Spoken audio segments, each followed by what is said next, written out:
Everyone, তোমরা সবাই কেমন আছো? আশা করি সবাই ভালো। তো সেদিন ছিল শুক্রবার আর আমি রেডি হয়ে চলে গিয়েছিলাম আমার দিদির রিসেপশানে। তো যাওয়ার সময় কিন্তু মুষলধারে বৃষ্টি, যেমন বিয়ের দিনেও বৃষ্টি হয়েছে তেমনি রিসেপশানেও কিন্তু বেশ বৃষ্টি। তো এটা আমার লুক ছিল, সবাই জানিও আমাকে কেমন লাগছে। আর যারা যারা বিয়ের ভিডিওটা দেখোনি অবশ্যই গিয়ে আমার পেজে গিয়ে দেখে আসো তোমরা।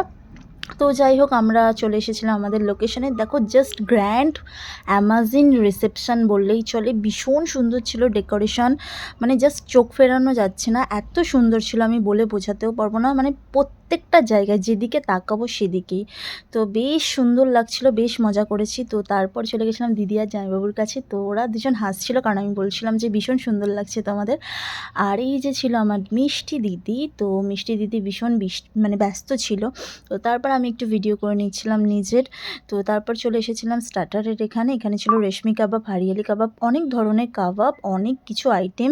মানে মেন স্টার্টারেই এত কিছু আইটেম যে বলার কথা না। তারপর এখানে আমি মোমো, পনির অনেক কিছু খেলাম। তারপর এখানে চলে এসেছিলাম মকটেলসে। তো মকটেলে আমি এখানে নিয়ে নিয়েছিলাম যে পুদিনা মরিচটা। তো আমি খাচ্ছিলাম আর জেরি ওদিক দিয়ে ভিডিও করছিল একটা। তো তারপর খেয়েছিলাম দই ফুচকা, অনেক খাওয়া দাওয়া করেছি।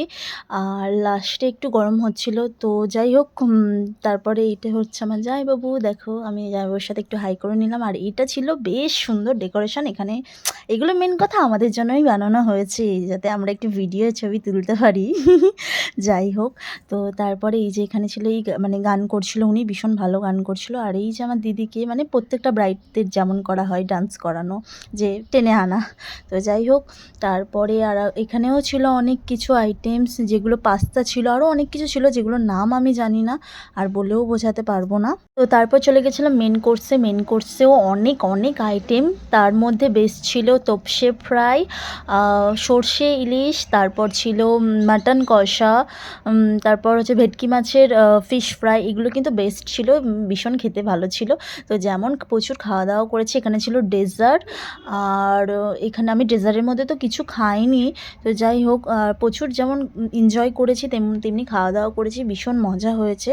তো এগুলো একটা স্মৃতি হিসেবে আমাদের কাছে মানে ক্যামেরাবন্দি হয়ে থাকবে, তো সেই জন্যই ভিডিওগুলো বানানো। তো দেখো, তারপরে একটু গরম গরম লাগছিল কারণ বাইরেটা তো পুরো এসি ছিল না, না ভিতরটা এসি ছিল। তো চলো, আজকে এই পর্যন্ত। তারপরে বাড়ি যাওয়ার সময় একটা বোনের সাথে দেখা হয়েছিল, তারপর বাড়ি আসার সময় একটা আইসক্রিম নিয়ে নিলাম। আর আসার সময় শরীরটা একটু খারাপ হয়ে গেছিলো কারণ গাড়ি করে যাওয়া আসা, তারপরে খাওয়া দাওয়া। তো চলো, আজকের ভিডিওটা এই পর্যন্ত। যদি কিছু ভালো লাগতো অবশ্যই কিন্তু একটা লাইক করো।